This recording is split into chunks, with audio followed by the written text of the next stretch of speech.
is October 11th at 11 o'clock, which means it's time for Hot Cakes and Hot Reads, where we talk about good books and make some pancakes. I'm Adam Gilbert Cole. I'm the Adult Services Librarian at William Jeanes Memorial Library. And like I said, welcome back.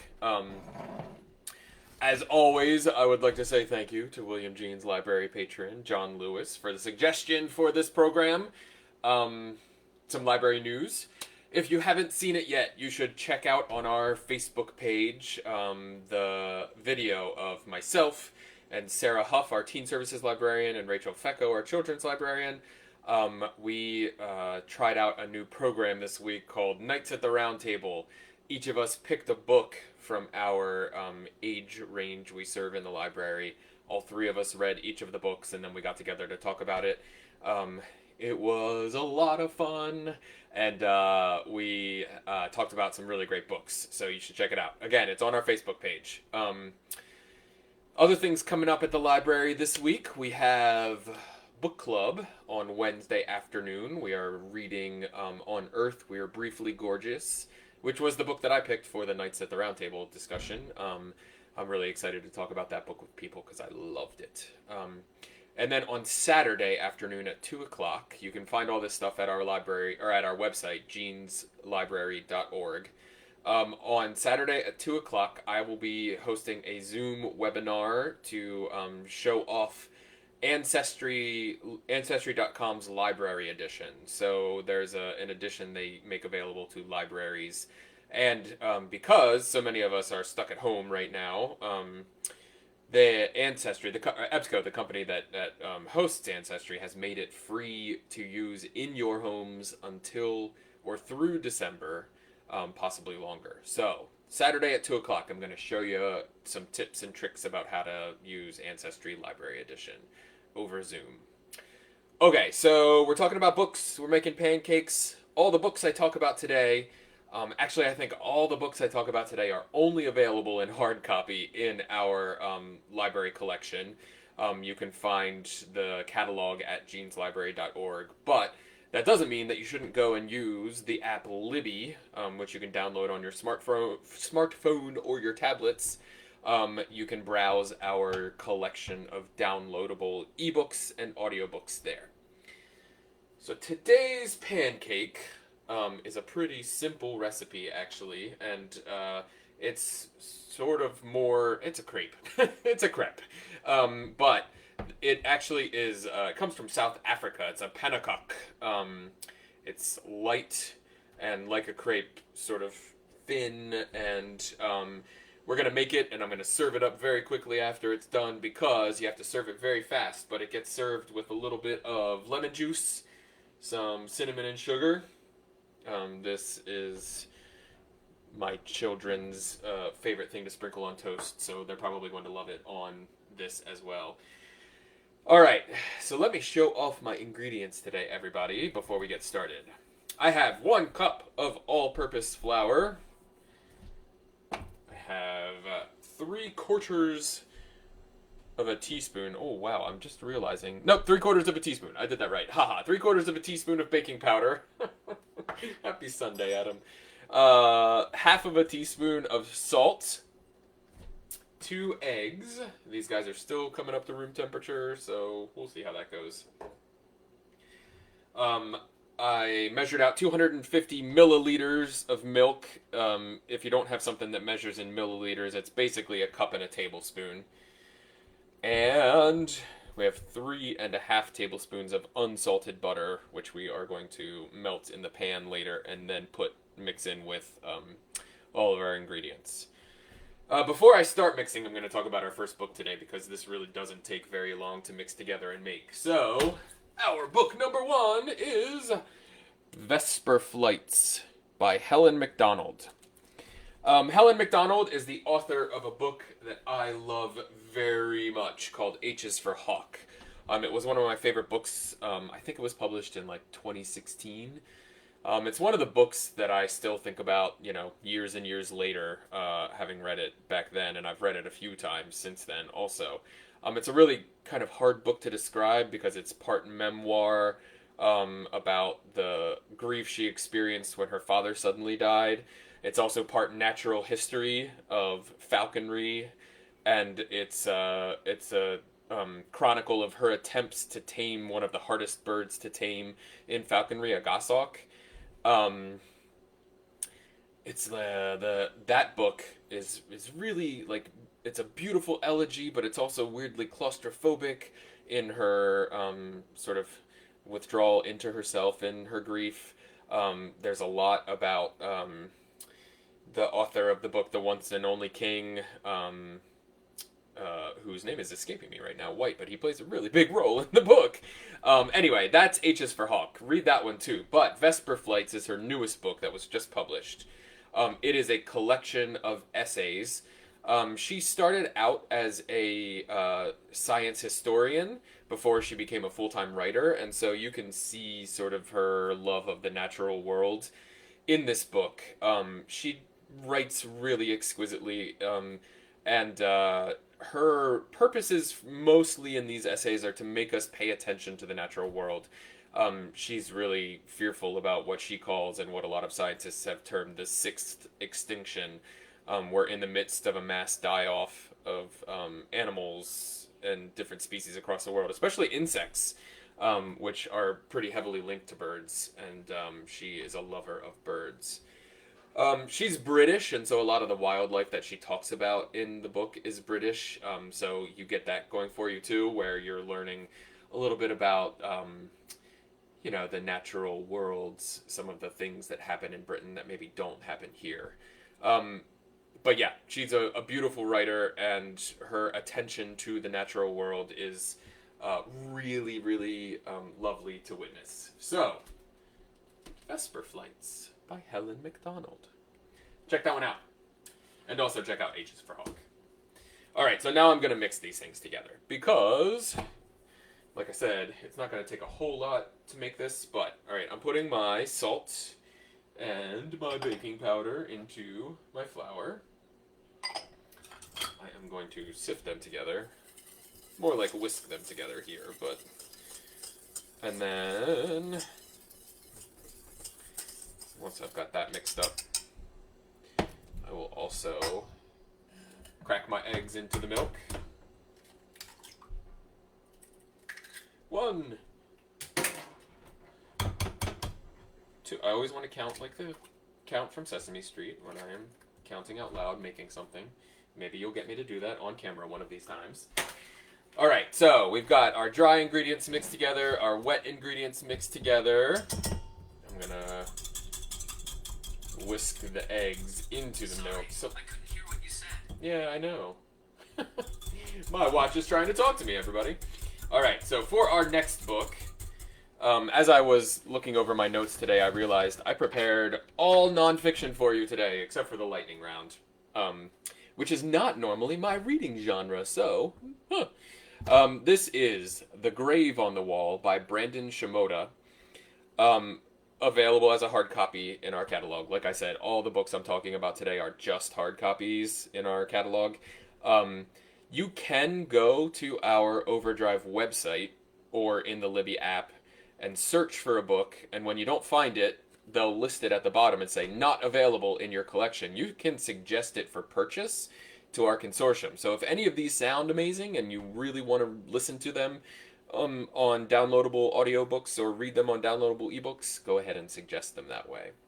Anyway, The Grave on the Wall by Brandon Shimoda. Brandon Shimoda is a poet. He is a descendant of a Japanese immigrant into America.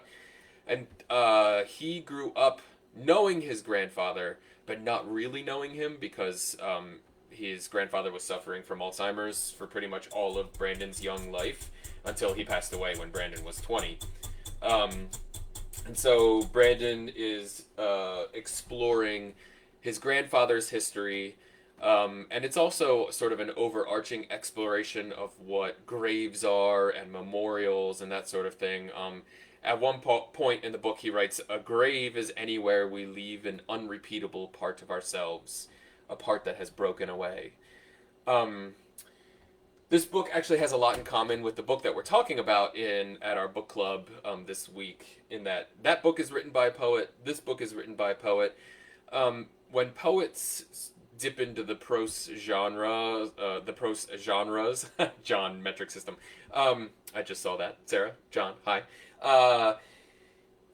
When poets dip into the prose genres, you can sometimes tell they just have a different way of putting sentences together. Their attention to the language can sometimes make it drift in a different way than prose writers do. And this is one of those books. Um, it can turn people off. Some people are not looking for that sort of like almost too precious experience with language sometimes, but I would recommend this one mostly for the way that he traces his ancestry, and also it's a little bit of a history lesson too, in that we're looking at the ways that America fought against integrating its Asian immigrants into society. And so his grandfather was one of the people who were rounded up as an enemy alien in World War II and put into internment camps in our own national borders, which is one of those blights on our history that, I don't think we learn enough about. So, The Grave on the Wall by Brandon Shimoda, a memoir available now at your local library. All right, so I've got my stuff mixed together. I'm going to turn my pan on here. I forgot I got the cast iron out, which means it's going to take a while to heat up. So I'm going to mix my wet into my dry, and hopefully not make a giant mess doing it.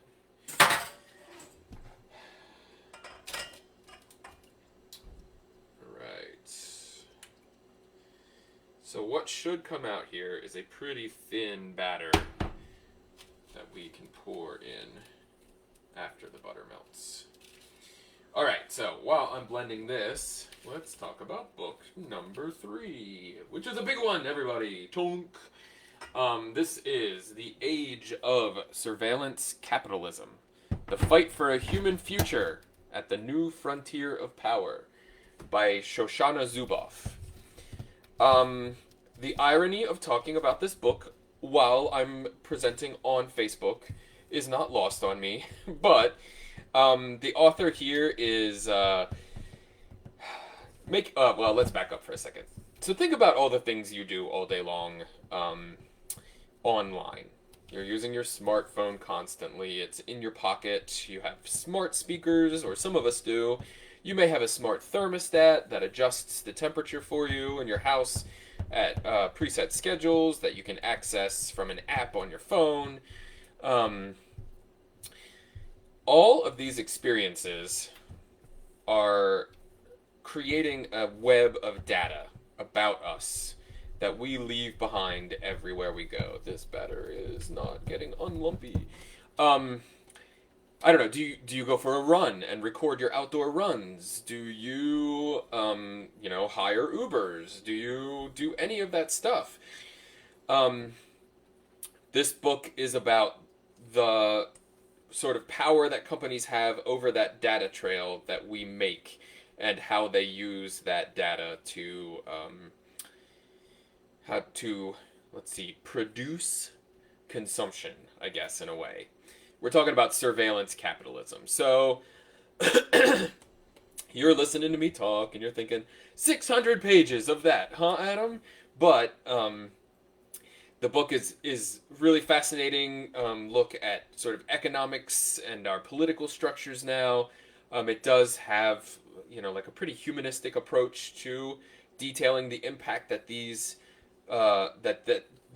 system that we have built, one that it is almost impossible for us to extract ourselves from at this point. The impact that this system has on our lives, the sort of nanosecond advertising sales that happen when we visit a web page, how much information Facebook has about us, even if we don't have an account with Facebook, the ways that Google has built an empire, a monopoly on the processing of knowledge. one of her arguments is basically for what she's calling decision rights, so that we have an agency we can actively assert over our own futures. Um, the that agency, she says, is fundamentally usurped by the predictive, data-driven systems that these companies are building. Think about, the movie Minority Report, which was science fiction until we learned that police in our country are starting to use um, predictive algorithms for where to station police officers in what neighborhoods, and how that may affect the relationship between a community and the policing that happens there. I don't know. I think about this a lot. I worry about surveillance capitalism and its effects on our society. I have a smartphone. I have a smart speaker. I have an Apple TV. I get my news from the internet. I read books that I've downloaded on my Kindle or on my smartphone or all that stuff. And it's impossible to think of a life separated from those things today, but I also really resent the idea that every time I take a step, I'm being tracked, and that the ads that get shown to me are based on things that I've bought in the past and my demographics and et cetera, et cetera. So, the age of surveillance capitalism is a way for us to sort of understand that system that's been built better, and the author makes arguments for how we may be able to extract some power back for ourselves from a system that really only sees us as the product. All right, so that's book number 3. My butter is starting to melt here. It's almost completely melted, which means I'm about to pour it off into a pan and measure out 2 tablespoons to put into my batter. Right. There's not much better in this world than the smell of melting butter. Maybe onions in melting butter. Alright. So I leave a nice layer of butter in the pan. I measure out 2 tablespoons of melted butter to go into the batter. I am going to whisk this up now. It is looking pretty unlumpy finally. And then I will test this out and make one. You want your heat sort of between low and medium low for this, because you're going to pour the batter pretty thin and it's going to cook really fast. Which means I should get a plate to put these on. And turn my oven on to low, so that I can keep them fresh while I finish yammering about books. Alright, which reminds me, book number 4 is Cryptography by Keith Martin. Sort of an add-on from the last book. Cryptography is one of those things that fascinates me, mostly because it's really complex mathematics that I don't understand at all. But this guy, Keith Martin, has written a book to help us not only understand what it is, where it comes from, how it relates to modern computing, all that stuff, but it's also sort of a fun exercise in the history of photography. All right, so I'm going to pour a 1/4 cup, and I'm going to spread it around, and then sort of swirl it so that it gets nice and thin. Woo. Okay, and back to cryptography while I work on this here, while you see it. I'm going to let it go for about a minute until it is bubbling, and then I'm going to flip it, roll it, and we're going to keep moving. There are anecdotes about Julius Caesar and Napoleon, how if Napoleon's passwords, his system of codes, was better, we might be speaking French now instead of English. And it's really the book is devoted to current applications of cryptography. So, like, we all do banking online. How does that work? Why is it safe? Etc., etc. It's just a good read to understand cryptography. You do sort of have to be content. I should have that one go a little longer. Um, you have to be able to dip into some tech-heavy jargon here and there. So like systems of trust and blah blah blah. But I think you'll come out understanding more about the way our systems of computers work, what makes them safe or not safe, etc., etc. So that's Cryptography by Keith Martin.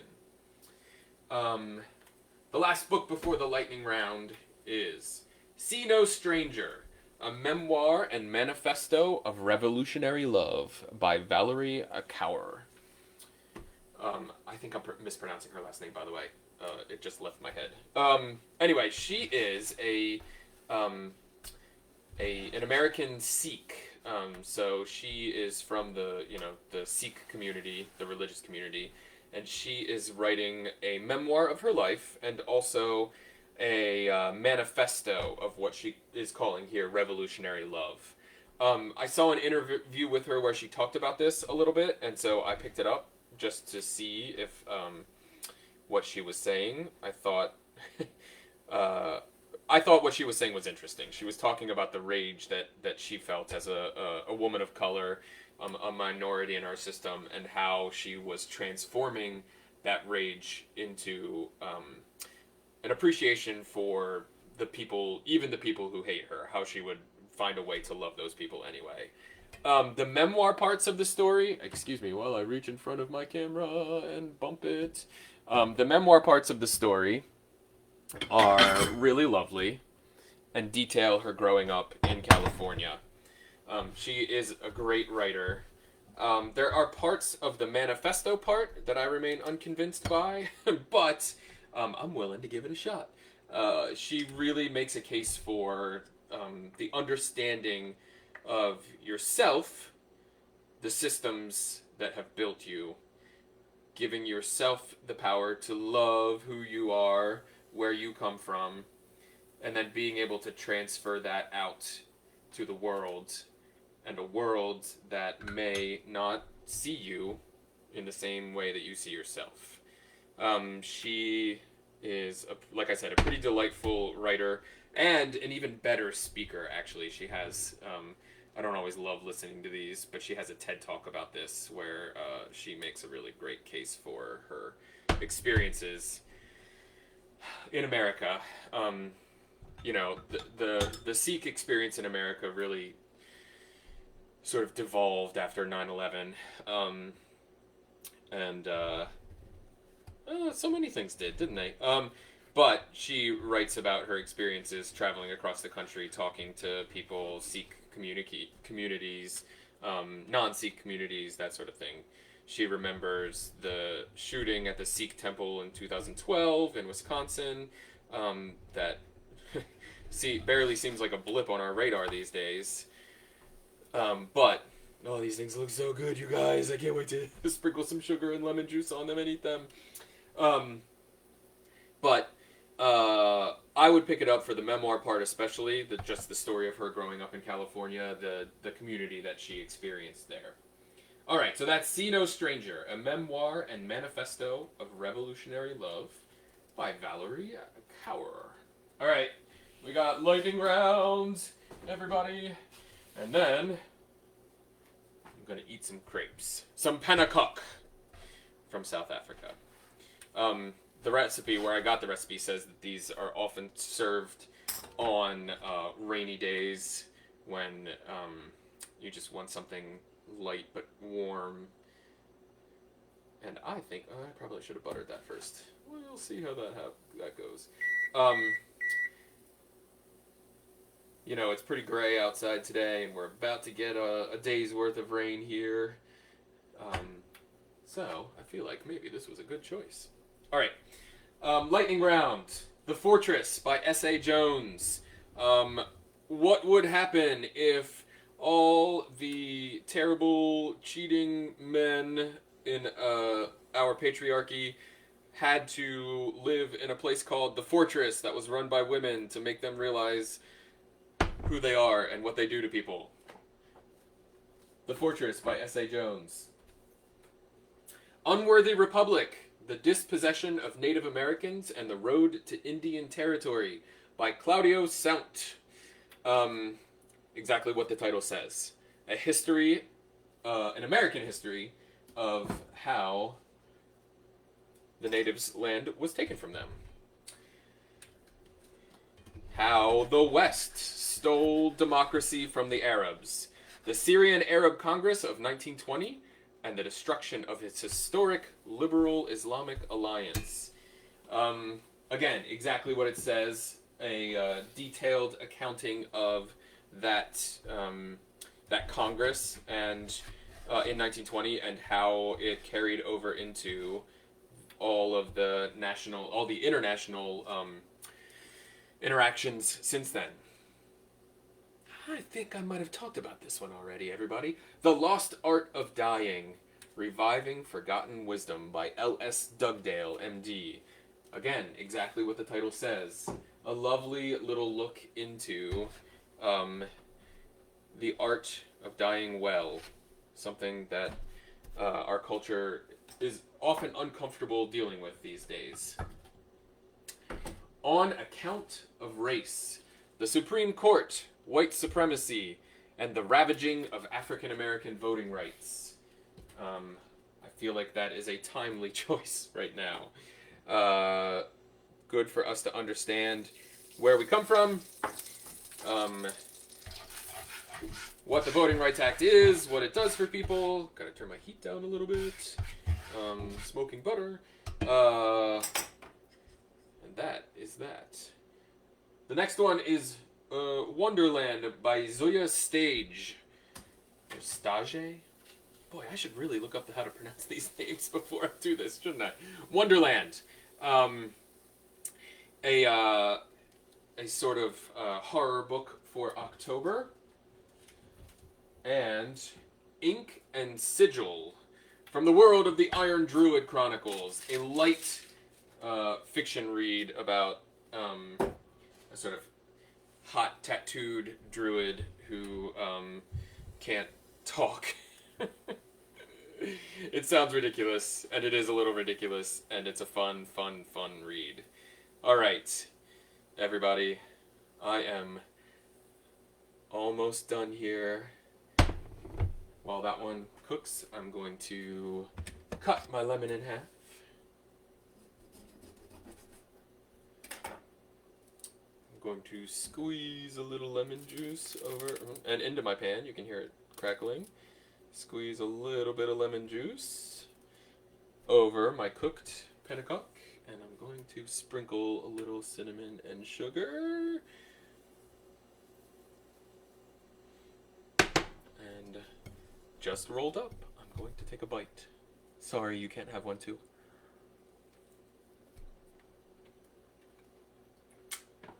Okay. That's really good, guys. Alright, so that is today's Hotcakes and Hot Reads, everybody. I will get... I'm sorry, I'm behind on getting these books and recipes posted on the webpage. But by the end of the day today, this one and all the past ones will be posted on our website, jeanslibrary.org/events is our events calendar. So check that out there. If you have suggestions for books that you think I would like, please send them my way. I'm always looking for new books, even if I can just sort of browse through them really quickly and get an idea of what they're about so I know who to recommend them to at the library. One of my favorite parts of my job is connecting readers with the books that I think they're going to love. Not everybody, loves every kind of book. I really, really love fantasy and science fiction books. I've loved them since I was a kid, and the experience of sort of breaking into another world and the imagination I feel that goes into it is something I really enjoy. But not everybody loves that. So I have to be able to recommend realistic fiction or nonfiction or, anything of any genre. So send stuff my way is what I'm saying. That's it for today, everybody. Be well. Much love. Enjoy pancakes. Thanks.